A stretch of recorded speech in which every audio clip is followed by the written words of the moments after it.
The struggle against the system of racial segregation known as apartheid occurred between the late 1940s and the early 1990s in South Africa, and was designed to maintain white dominance while restricting the rights of the non-white population.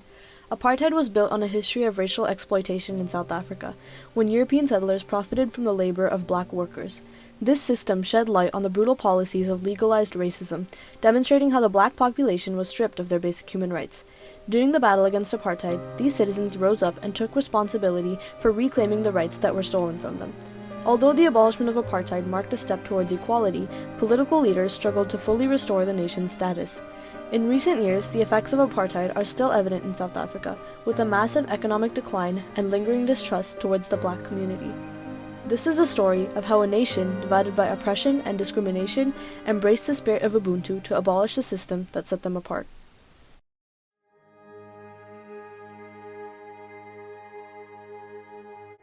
Apartheid's origins can be traced back to the 17th century, when Dutch settlers depended on black slaves for their gold and diamond industries. However, in 1863, slavery was abolished and these settlers resorted to profiting from the exploitation of black workers, stealing their rights and doing all but enslaving them. This benefited only the white elites, who enjoyed the wealth that came from the gold and diamonds that black workers mined. In 1948, the National Party, a political group involved in the enforcement of apartheid, began to rise to power. The country had a history of colonization and slavery, founded in white supremacy and the idea that black people were a natural resource to transform South Africa into an industrial society. Slowly, South Africa's societal ideals were falling into the clutches of the discriminatory beliefs that founded apartheid's policies. As these beliefs started to spread, new laws were passed that strengthened the racist ones that already existed. This prompted the involvement of influential figures during the fight against apartheid. Nelson Mandela was one of the many black South Africans who faced racial discrimination in his youth, forced to change his name and adhere to the racist laws that existed in his time.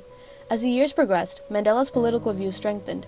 He gained recognition for his determination to restore rights for black civilians and take on the responsibility of reinstating South Africa's status as a nation of progress. Africans want to perform work which they are capable of doing, and not work which the government declares them to be capable of. Tension brewed among South Africans and chaos let loose. The country was now confronted with a social, political, and economic crisis.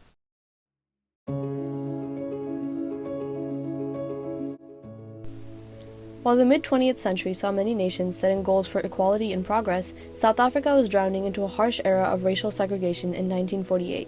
These laws dictated every aspect of citizens' lives, from interracial marriages being illegalized to basic education, healthcare, and public facilities being limited or taken away. Millions of black South Africans were forcibly displaced from their homes to designated tribal homelands, while white South Africans remained in more developed areas. The passed laws were also an example of discrimination through displacement, establishing an internal passport system for black people with the aim of denying their rights to freedom of movement around the country. This sparked a peaceful protest on the behalf of black civilians, asserting their rights and responsibilities as citizens, which led to the Sharpeville Massacre on March 21, 1960. This protest against the passbooks was organized by a largely known anti-apartheid activist group, the Pan-Africanist Congress. During this protest, South African police opened fire on the crowd, killing 69 people and injuring many others.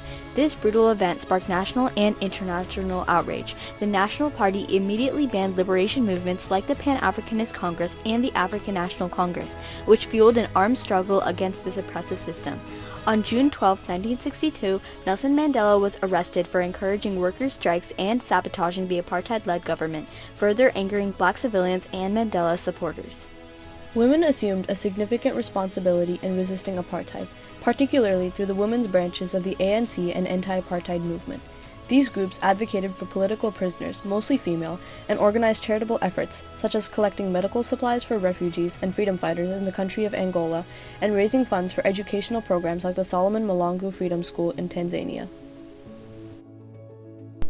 Women-led campaigns calling for boycotts of South African products such as fruit and cherry played a crucial role in applying international pressure on the National Party. In 1985, these efforts led to the fashion brand Next canceling its contract with South Africa, marking a significant victory for the anti-apartheid movement. Meanwhile, countries and international organizations imposed punishments and publicly attacked apartheid, further isolating the regime. The combined pressure from the ANC, PAC, and AAM, along with global activism, was instrumental in the eventual downfall of apartheid. The favorites in South Africa are the people who are being repressed by that ugly white regime. We have favorites. Our loyalty is not to South Africa, it's to South Africans. And the South Africans are majority black. Still, despite their efforts to eradicate apartheid, not everyone supported the black population's efforts. F.W. de Klerk was the current Prime Minister of South Africa during apartheid, along with Hendrik Verwoerd, a Prime Minister who shaped the implementation of apartheid policies, and J.B.M. Hertzog, who founded the National Party. He initially worked to support and strengthen apartheid laws. They had to be described as a policy of good neighborliness, accepting that there are differences between people. But while these differences exist, and you have to acknowledge them. In the late 1980s, F.W. de Klerk took the initiative to make reforms and go against his own party's values, realizing that apartheid needed to end in order for South Africa to progress. In 1990, de Klerk made the important decision to release Nelson Mandela from prison, which signaled the government's commitment to negotiations and a peaceful transition to democracy. I wish to put it plainly that the government has taken a firm decision to release Mr. Mandela unconditionally. I am serious about bringing this matter to finality without delay. The fight against apartheid was now coming to an end, as the government made reforms in the law to remove the discriminatory practices that the system had nurtured for so long. On April 27, 1994, apartheid's grip on South Africa had finally slackened, as black people were allowed to vote in general elections for the first time, and Nelson Mandela was elected as President of South Africa.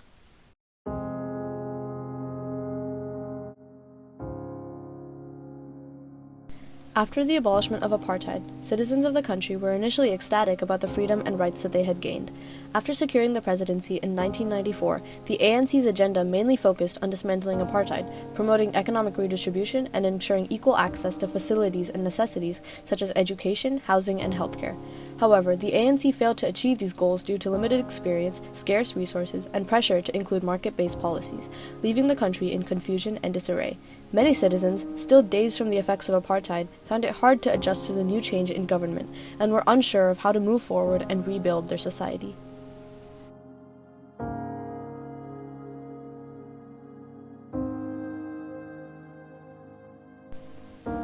Decades after apartheid's abolishment, South Africa's economy further deteriorated, with unemployment rates among the black population reaching new heights.